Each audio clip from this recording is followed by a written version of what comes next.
कि हरियाणा में 2019 में ही भारतीय जनता पार्टी को शासन करने का जनादेश जनता ने नहीं दिया था। गठबंधन कहें या ठगबंधन कहें, जननायक जनता पार्टी से मिलके इन्होंने सरकार वजूद में डाली और जिस तरीके से हरियाणा में लूट की, जिस तरीके से भ्रष्टाचार की सरकार 4.5 साल रही और उसका नतीजा ये रहा, जब अब चुनाव आया लोकसभा में तो जजपा को तो उन्होंने जितना काम लेना था लेके उसके ऊपर अब तो भ्रष्टाचार के, जबकि इन्होंने मिलके भ्रष्टाचार किया है, उनको निकाल के दूध में से मक्खी की तरह निकाल के साफ कर दिया। अब आरोप लगाते हैं, आरोप इन पे भी लगता है कि इन्हीं के साझीदार थे और दोनों ने भ्रष्टाचार किया, दोनों नाकाम हैं, दोनों ने शासन के बजाय कुशासन दिया और प्रदेश को विकास की जगह विनाश की तरफ धकेला। और लोकसभा चुनाव के दौरान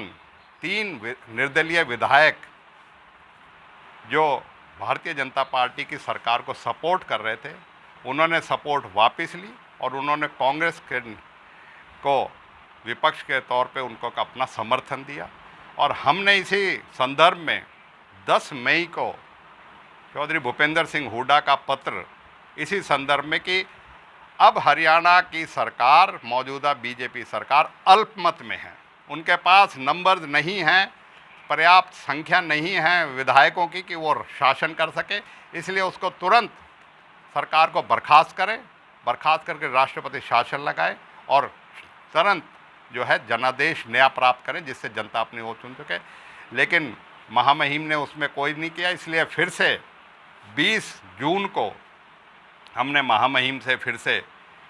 चौधरी भूपेंद्र सिंह हुड्डा, चौधरी उदय भान के नेतृत्व में एक प्रतिनिधि मंडल कांग्रेस का मिला और फिर से इस बात को दोहराया कि अभी भी भारतीय जनता पार्टी की सरकार अल्पमत में है। इसे कोई संवैधानिक वो नहीं है कि किस तरीके से आज ये फैसले ले रही है।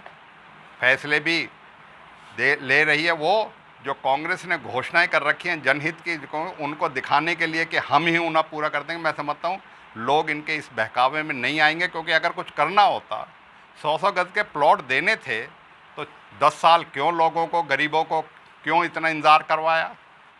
क्यों मतलब इन्होंने कार्रवाई नहीं करी। इन्हें तो माफ़ी मांगनी चाहिए जनता से कि क्योंकि विकास तो किया नहीं, लोगों का रोकने का काम कांग्रेस की जो वो थी, घोषणाएं थी या कांग्रेस के जो कार्यक्रम थे उनको रोकने का काम किया। इसलिए मैं कहता हूँ अब भी अल्पमत में है। हमने तो ये कहा नैतिकता इनमें है तो है नहीं, नैतिकता पे तो आधार देंगे, लेकिन संख्या बल पे आज भी अल्पमत की सरकार है। तो महामहिम इसे बर्खास्त करें और हरियाणा में राष्ट्रपति शासन लगा के तुरंत जो है चुनाव करवाएं, क्योंकि लोकसभा में इनकी अपनी पड़त खुल चुकी है, इनके अपने शासन की कली खुल चुकी है और इनके जो है आने वाले विधानसभा चुनाव में और जो है सफाया होने जा रहा है, बीजेपी की सफाई होने जा रही है।